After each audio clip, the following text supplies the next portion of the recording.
Hello everybody, welcome back to my digital archive, and this is my first research log from a research project in the spring quarter of 2023,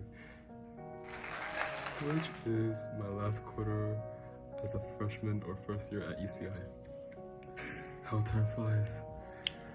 So I have always loved science fiction because of how the characters and worlds of the stories are different from reality, and I was able to relate to characters at the same time.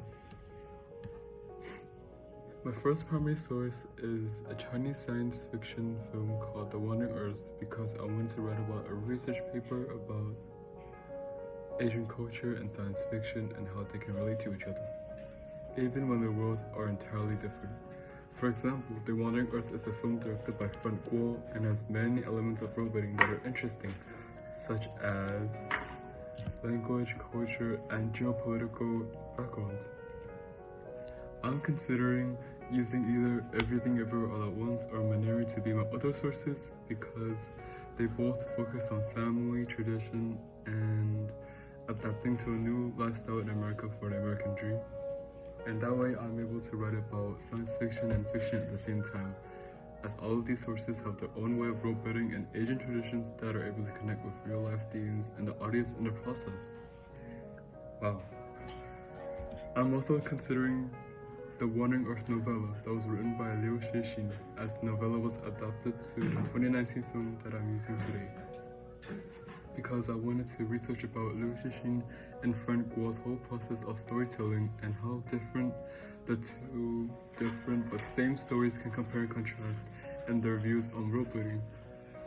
In addition, the audience is able to get introduced to new worlds from their settings, backgrounds, characters, dialogues, and even action sequences that are both entertaining and educational at the same time. Finally, the themes that can create questions by these sources include the absence of a family member or family members and their slow introduction back into a family's life, which affects their children or family members psychologically, and explaining if their actions in the story are well justified based on the absence of the family member. And one more question that we can ask, whether or not the member's absence is for the better or for the worse, when their absence was able to influence and make the characters we know who they are as of the moment.